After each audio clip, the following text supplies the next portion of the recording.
क्या ये सिर्फ झोला देने के लिए था? भेजो भाई, खटाखट खटाखट भेजो। जवाब दे देता हूँ, मैं जवाब और फटाफट दीजिएगा।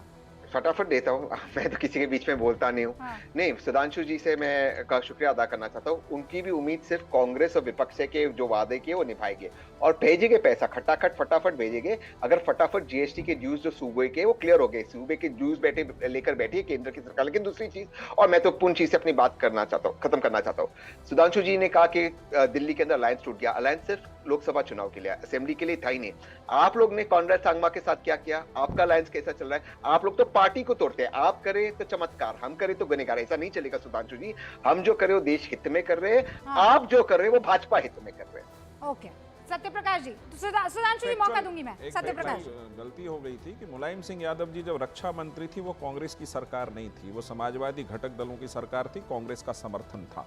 अब आते हैं इस पॉइंट पर फिर से कि जो ये सरकार बनी है उसकी जो राष्ट्रीय नीतियां हैं उसको लागू करने के जो सभी उपक्रम है, जो संकल्प पत्र है। हाँ। और जो एनडीए की तरफ से कई प्रस्ताव हैं कि किसी नीति। सत्यप्रकाश जी बस एक बात मुझे बताइए, क्या ये जो आपका कुनबा है ये वाकई फ्रैक्चर्ड है? इसलिए फ्रैक्चर्ड कि कहीं भी एक जोर का हथौड़ा पड़ा तो आप जो है टूट बिखर जाएंगे? विश्वास रखिए कि जो विपक्षी दल है उसको वो चाहता है कि ये फ्रैक्चर हो जाए, जबकि सभी लोग जो चुनाव साथ में लड़े, बिहार में हम चुनाव साथ में लड़े, एनडीए हाँ। का बहुत बेहतर प्रदर्शन रहा, टीडीपी बहुत अच्छा सीट जीत करके आई आंध्रा से, तो ये गठबंधन बहुत ही मजबूत है। इसकी चिंता किसी को नहीं करने की जरूरत है। और जिनको इसकी चिंता है वो अपनी चिंता करें कि वो कह रहे थे ना काफिला क्यों लूटा। अभी उत्तर प्रदेश में 403 सीट पे निकलेगा ना जब उनका रैली, तब आपका काफिला लूटेगा, उस दिन आपको पता चलेगा कि कांग्रेस ने आपको कैसे डरा। मनोज जी जवाब दीजिए। भारतीय राजनीति में माननीय अखिलेश यादव जी ने भारतीय नहीं पूरी दुनिया के राजनीति में सुचिता और समावेशी और विकासात्मक राजनीति परिवारवाद जोड़ दीजिए भाई। पीडीए के संकल्पना के और अवधारणा के नायक हैं बहुजन वर्ग। परिवारवाद तो जोड़िए, पत्नी को भेजा, भाई को भेजा, भतीजा को भेजा, चाचा को भेजा, ताऊ को भेजा, परिवारवाद तो जोड़िए।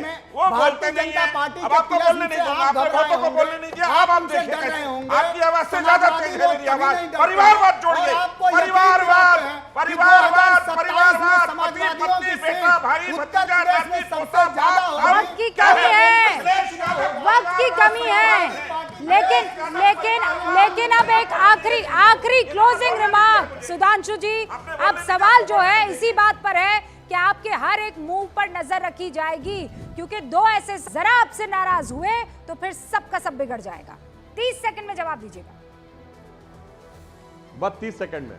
देखिए, मैं कहना चाहता हूं, हम मोदी जी के नेतृत्व में भाजपा और एनडीए राजनीति में विश्वसनीयता की प्रामाणिकता का प्रतीक है और ये लोग विश्वसनीयता के संकट के। तहसीन भाई जीएसटी का हवाला देने लगे, उस टेक्निकल में नहीं जाता।